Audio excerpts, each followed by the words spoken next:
கோயில்ல சுண்டல் கொடுத்துட்டு இருந்திருக்காங்க. ஒருத்தர் சுண்டலை வாங்கினான், சாப்பிட்டான், கையை மோந்து பார்த்தா ஸ்மெல் அடிச்சிச்சு. என்னடா பண்றதுன்னு பார்த்தா தண்ணி இல்லை, கோயில் சோத்துலேயே தேய்ச்சிட்டான்.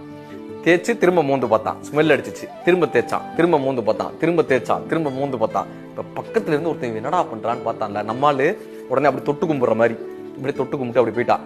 இப்போ இங்க வந்தவன் அடுத்து இவனும் அந்த சாமியை விட இங்க பெரிய சாமி இருக்கு போல, நம்மளும் தொட்டு கும்பிட்டு வைப்போம், எதுக்கு நம்மளும் தொட்டு கும்பிடுவோம். ரெண்டாவது அடுத்து ஒருத்தன் வந்தான், அவன் மூணாவது நாலாவது. சரி இப்ப சுத்தி வந்து பாக்குற 20 பேர் இங்க கியூல நிக்கிறாங்க. இல்ல என்ன குடும்பம்னா சுத்திட்டு வந்து இவனும் அதே கியூல நிக்கிறான்.